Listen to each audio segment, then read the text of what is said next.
Today I want to talk to you about an issue that comes up every now and then, believe it or not. It's, what if you have too many inbound sales leads?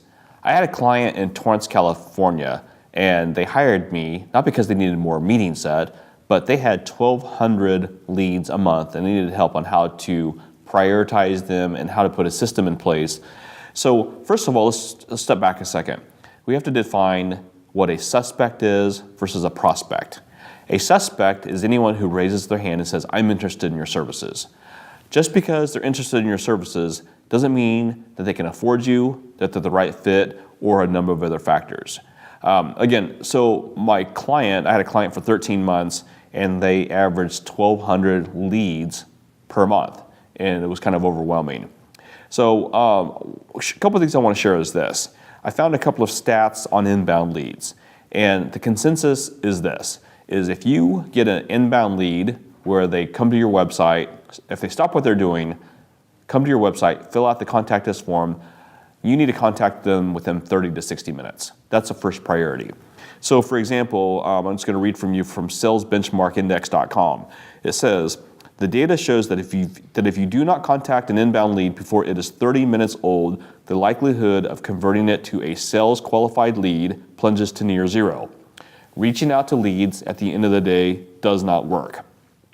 Another article from Harvard Business Review said that firms that tried to contact potential customers within an hour of receiving a query were nearly 7 times as likely to qualify the lead, which we defined as having a meaningful conversation with a key decision maker, as those that tried to contact the customer even an hour later, and more than 60 times as likely as companies that waited 24 hours or longer. Bottom line is this, is when you receive an inbound lead, you have to have a system in place to contact them and reach out within 30 to 60 minutes. On the email correspondence, when you do reach out to a prospect, you need to gently remind them that they downloaded a white paper, requested a demo or a trial, and that they filled out the contact us form. Your phone and your voicemail should be pretty consistent. So if I'm reaching out to a prospect, the voicemail might go along the lines of, hey Bob, Ray Rucker with Connect 5000. I'm following up on your contact us form that you sent to us about 20 minutes ago. Please call me back at phone number. Again, my phone number is blank. And then follow up with an email as well. What we don't want to do is assume that they're going to be at their desk when you called. I have had countless stories of a prospect fills out the contact us form, sends it in, the sales rep from the company reaches out to them and they're nowhere to be found.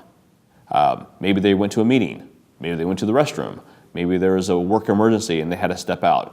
Don't assume that they're going to be at your desk when you reach back out to them, even within the 30 to 60 minute time frame.